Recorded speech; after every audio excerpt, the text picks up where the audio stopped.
Well, good morning.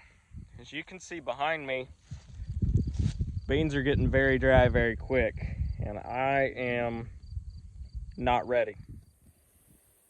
Some of them filled out decent, but a lot of these burn up. They're a lot greener right here where I'm standing than they are over the top side of that terrace. They get very, very dry very, very quick because this is the reclaimed coal ground, and it pretty much just, it burned up. You can see the cracks in the ground. It's extremely dry.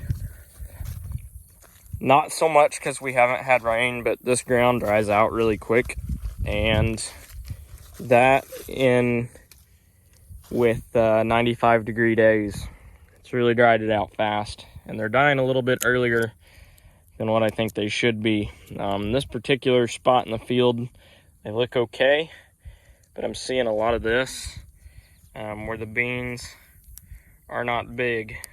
They're just little bitty BBs. A lot of these pods on the top didn't completely fill out. As you can see, that one only had 2 beans in it. It's a 3-bean pod. Seeing a lot of that. Also seeing that they are not drying down very evenly, which isn't the fault of the bean. That's just the weather we've had. But you got this row here completely dry, and then right next to it completely green. So I would say 2 weeks maybe on these, maybe less, maybe a week and a half. They are getting ready, and they are getting ready very, very quickly, and I am not ready. So I'm kind of getting caught with my pants down on these. Said right here's a pretty green spot still, but I'll walk up here and I'll kind of show you across the entire field what it's looking like. Now the ones across the road there, those are a different maturity. They're a 3.5. These are a 3.2. But we pull up here to the end rows, and you can see they are they're getting really dry across the field. I mean, if you look up there on the hillsides, they're struggling to find moisture. Now where I was just standing recording, they're still pretty pretty green. It's a low spot, but you get on these hillsides where the water ran out, and it's extremely dry.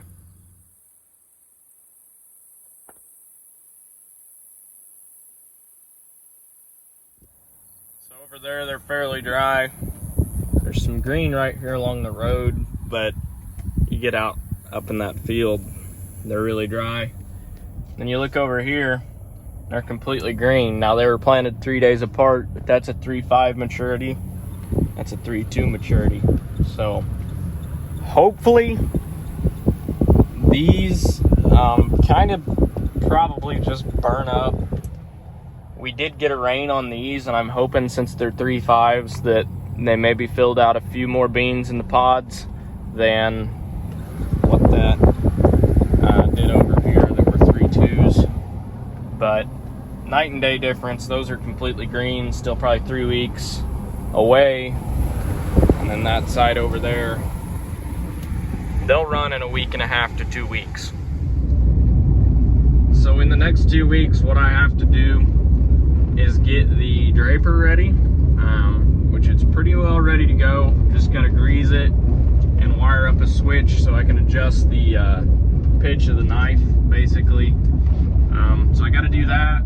The combine still needs chains, belts, air conditioner fixed. I'm gonna try and knock some of that out today, even though it's ungodly hot already. It's already 85 and it's 9 o'clock.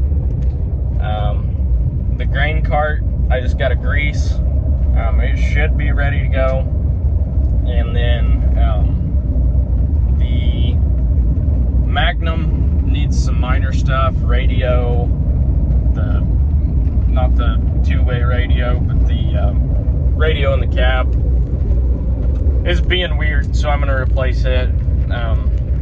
Which that's minor. I mean, that's not a huge deal if it goes to the field with no radio.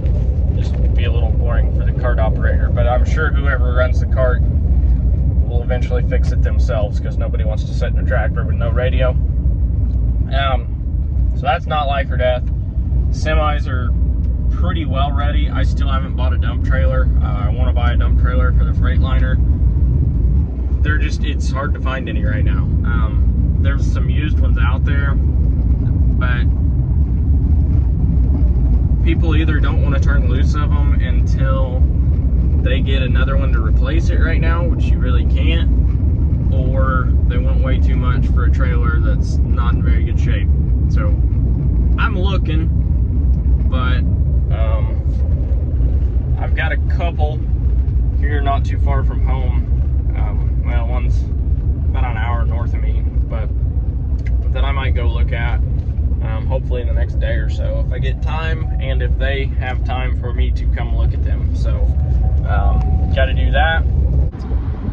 Okay, well, so far I feel like I've gotten absolutely no work done today. I have, but I haven't done any physical work. I've been at the BMV today. It's always a good time. I went to register the new semi. They told me I needed a 2290 form, so I printed out a 2290 form, and I looked at it and had no idea how to fill it out. So I'm currently heading to my accountant's office so we can fill this out.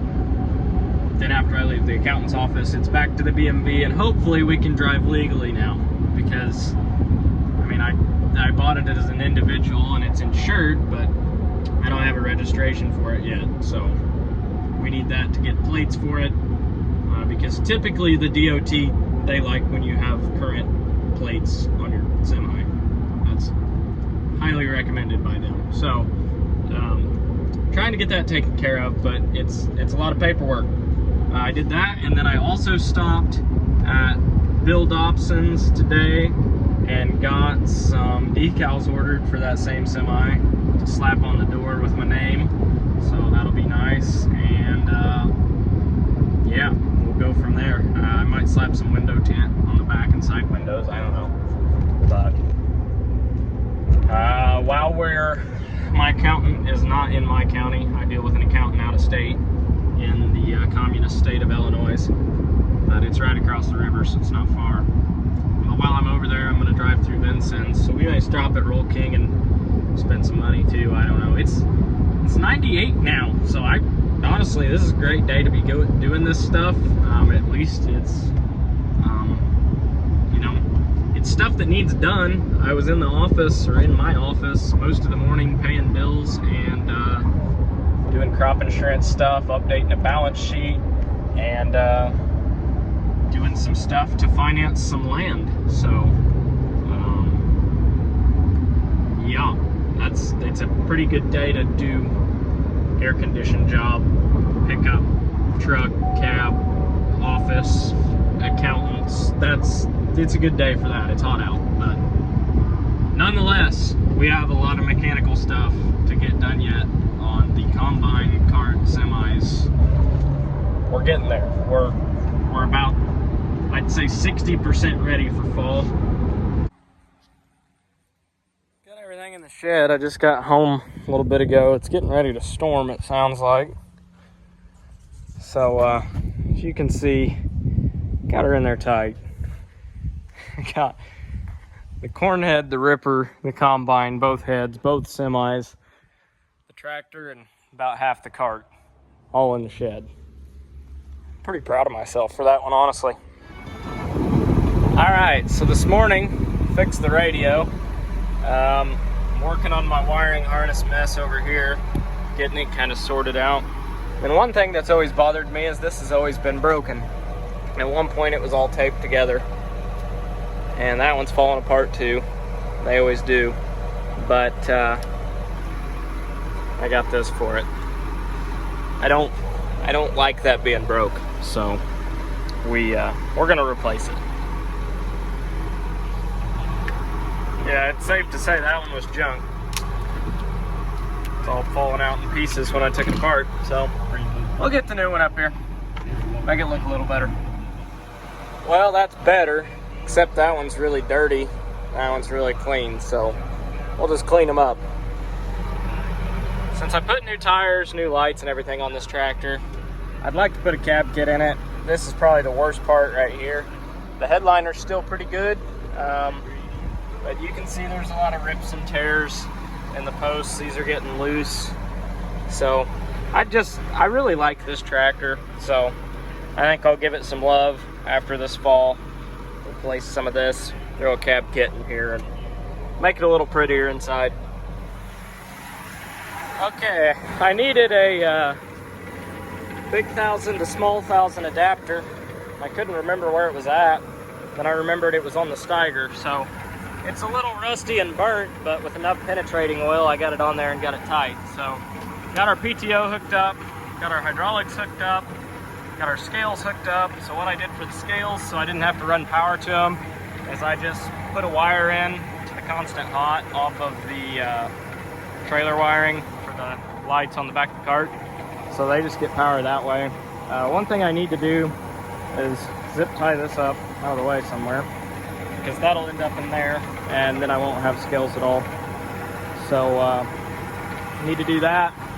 I ran the PTO, got the bird's nests out that are always in it every year, never fails. And then that liner that I was saying I was gonna replace, I went ahead and ripped out just because when I wipe that down, it looks a little better than the liner that was just falling apart on it.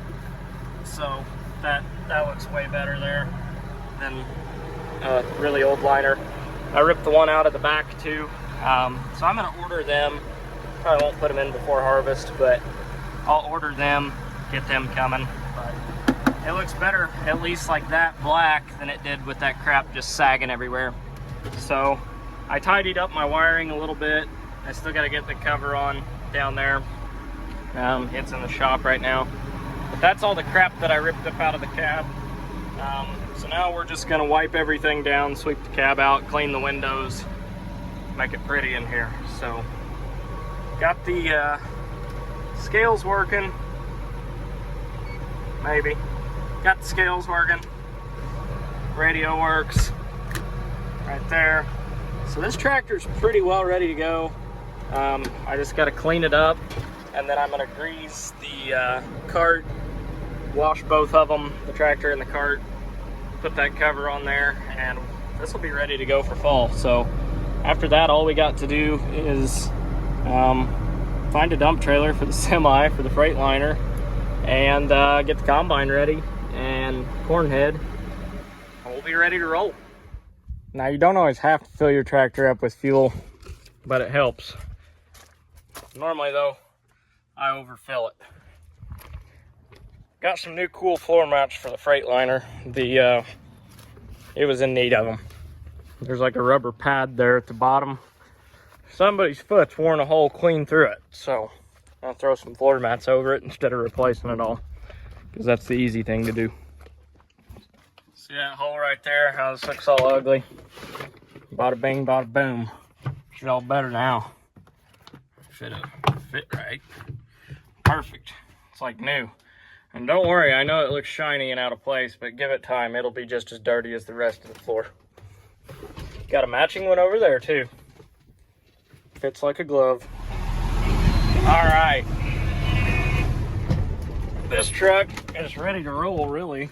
Other than throwing some grease on the fifth wheel plate.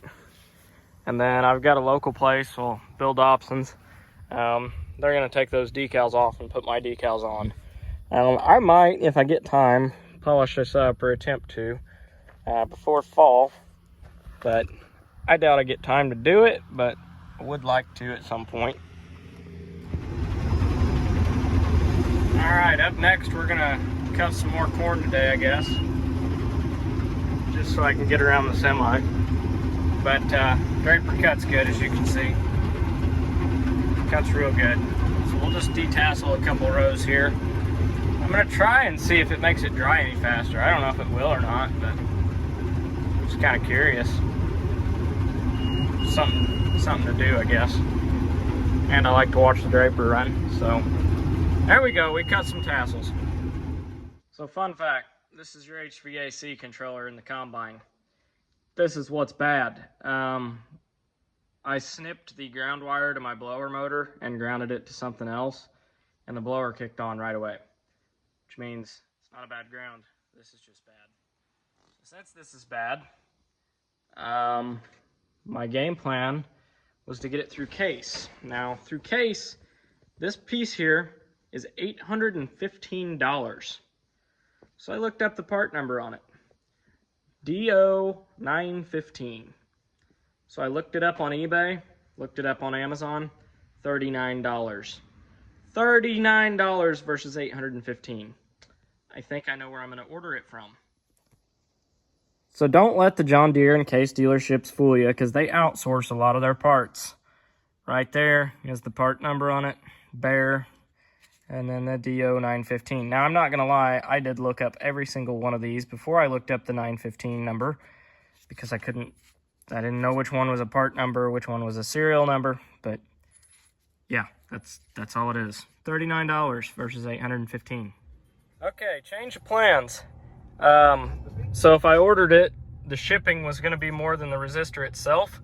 So I called in, and this cross-references with a 2004 to a 2010 Chrysler 300, uses the same part. So I called AutoZone. They have them for 60 bucks in stock. So we're going to town. I love it when a plan comes together. I never normally get this lucky, but I mean, 800 bucks from Case versus 60, 70 bucks in town. As long as it works, I don't care where it comes from. I'm just happy to save $700. Let's go.